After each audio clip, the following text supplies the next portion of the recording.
भारतीय हिंदी सिनेमा का वो कौन सा अभिनेता था जिसकी फिल्म में दूसरी मशहूर अभिनेत्रियों ने बहन बनने से कर दिया था इनकार।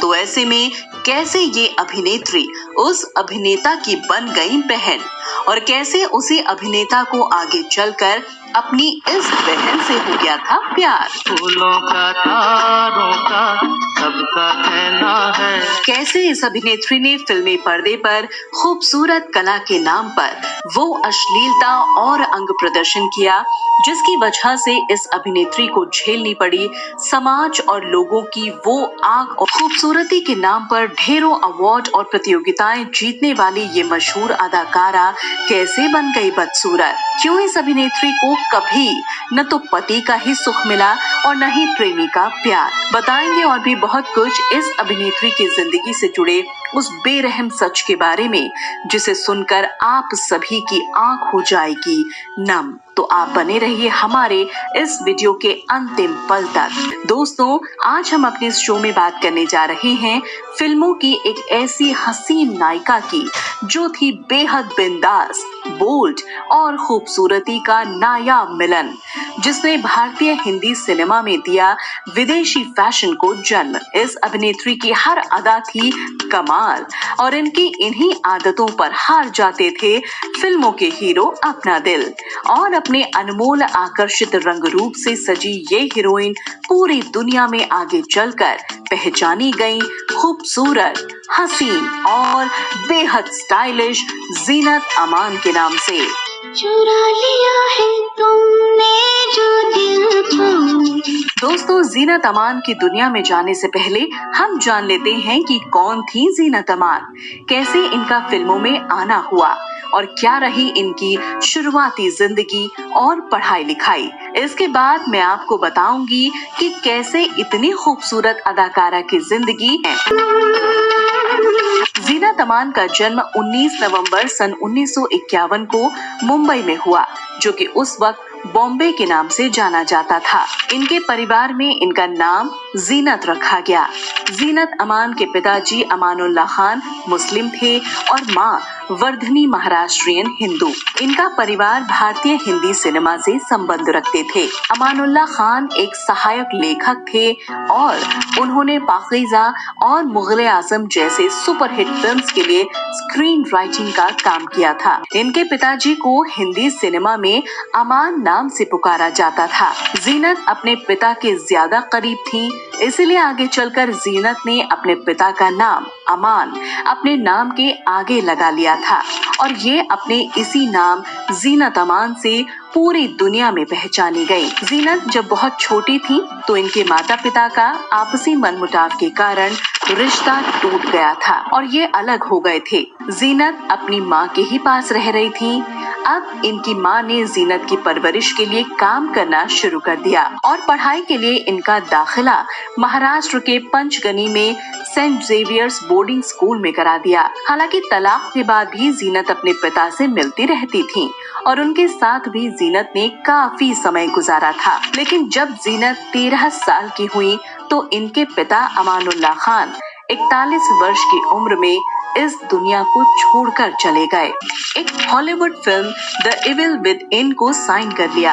इस फिल्म में इनके हीरो थे देव आनंद, लेकिन ये फिल्म कभी भी भारत में रिलीज नहीं हुई क्योंकि उस वक्त सेंसर बोर्ड ने इस फिल्म में किसिंग सीन और हिंसकता होने की वजह से इस फिल्म को भारत से दूर रखा। लेकिन ये फिल्म उस दौर में सफलता से कोसों दूर थी और शायद इसलिए भी जीनत अमान अपनी इस फिल्म से कुछ खास कमाल नहीं कर पाई थी। इस फिल्म के बाद जीनत अमान ने हिंदी फिल्मों में अपना नाम बनाने का मन बनाया और इन सब में इनकी माँ ने इनका सपोर्ट किया और अपना सारा काम छोड़कर बेटी की मैनेजर बन गई और अब जीनत ने अपना पहला कदम रखा हिंदी सिनेमा में ओपी रहलान की फिल्म हलचल से। लेकिन इस फिल्म में जीनत का किरदार कम ही था, इसलिए किसी ने ज्यादा चर्चा नहीं की। लेकिन इनको इसी फिल्म के बाद फिल्म हंगामा मिली जिसमें इनके साथ महमूद, किशोर कुमार नजर आए, लेकिन दुर्भाग्यवश ये दोनों ही फिल्में फ्लॉप फिल्म साबित हुईं। उस समय देवानंद जी अपनी फिल्म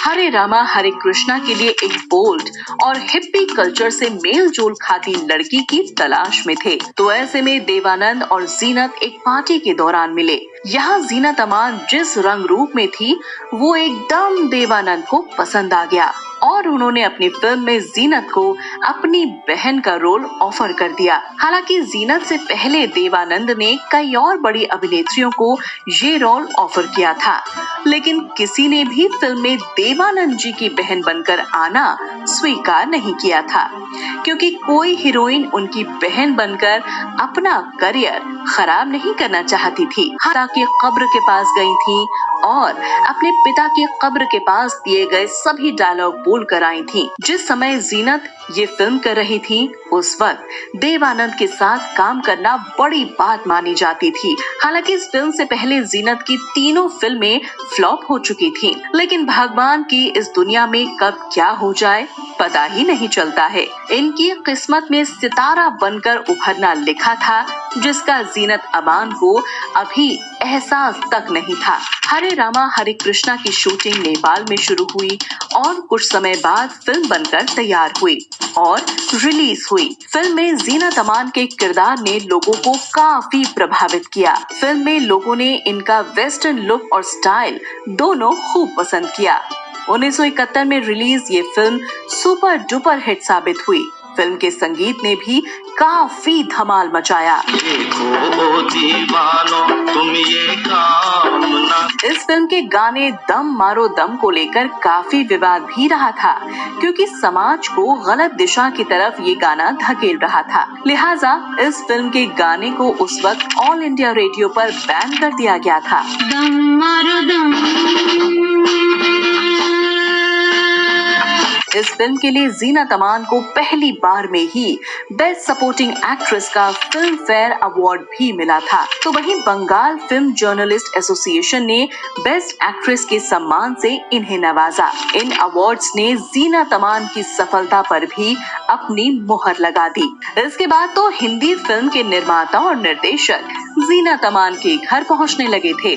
साल 1973 में जीनत अमान एक बार फिर से नजर आई देवानंद के साथ उनकी फिल्म हीरा पन्ना में। इस फिल्म को भी दर्शकों का खूब प्यार मिला। देवानंद और जीनत अमान की जोड़ी को लोग पसंद करने लगे थे। पन्ना की तमन्ना है कि हीरा मुझे मिल जाए। जीनत जिस वक्त हिंदी सिनेमा में आई थी उस वक्त दूसरी हीरोइन सिर्फ इंडियन लुक्स में नजर आती थी फिल्मी पर्दे पर, लेकिन जीनत अमान ने आते ही इस ट्रेंड को बदल कर ही रख दिया और हिंदी सिनेमा की हीरोइन को वेस्टर्न लुक्स और स्टाइल की तरफ धकेल दिया, जिसको लोगों ने भी काफी पसंद किया। जीनत अमान ने बोल्डनेस की एक नई परिभाषा दी थी। हीरा पन्ना फिल्म के बाद बॉलीवुड में हेमा मालिनी के बाद अब जीनत अमान के नाम के चर्चे होने लगे और उस दौर के लगभग सभी सुपरस्टार्स के साथ काम करने का ऑफर जीनत अमान की झोली में आ गिरा था। जिसका मुझे था इंतजार। इस फिल्म की दिलचस्प बात ये थी कि ये समय की सबसे कम बजट की फिल्म थी और इस फिल्म में आर.डी. बर्मन ने संगीत दिया था, जो कि उस वक्त डिप्रेशन से जूझ रहे थे, लेकिन उसके बावजूद उन्होंने इतना शानदार संगीत इस फिल्म को दिया। इसके बाद जीनत अमान ने रोटी कपड़ा मकान, यादों की बारात, धुंध, प्रेम शस्त्र, वारंट, धर्मवीर, हम किसी से कम नहीं, ग्रेट गैम्बलर जैसी हिट और सुपर हिट फिल्म दी। जिंदगी ने दी हो थोड़ा सा धुआं उठा। इन फिल्मों ने जीनत अमान को इंडस्ट्री का एक चमकता हुआ सितारा बना दिया था और अब जीनत अमान फिल्मों में सबसे ज्यादा फीस लेने वाली अभिनेत्री बन गयी। लेकिन साल 1978 में रिलीज हुई फिल्म डॉन में जीनत अमान पहली बार एक्शन करते हुए नजर आए, जिसको लोगों की बहुत वाहवाही मिली थी। इस फिल्म को नरीमन ईरानी ने बनाया था।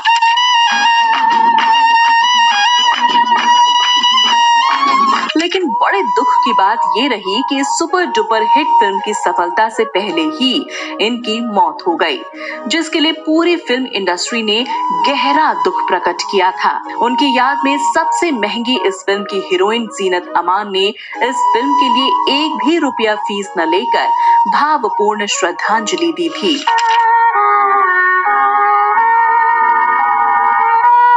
जीनत अमान बड़े बड़े सुपरस्टार्स के साथ काम कर रही थीं।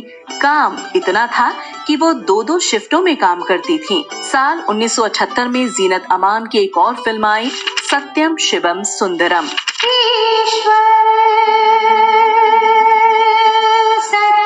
ये राज कपूर की फिल्म थी।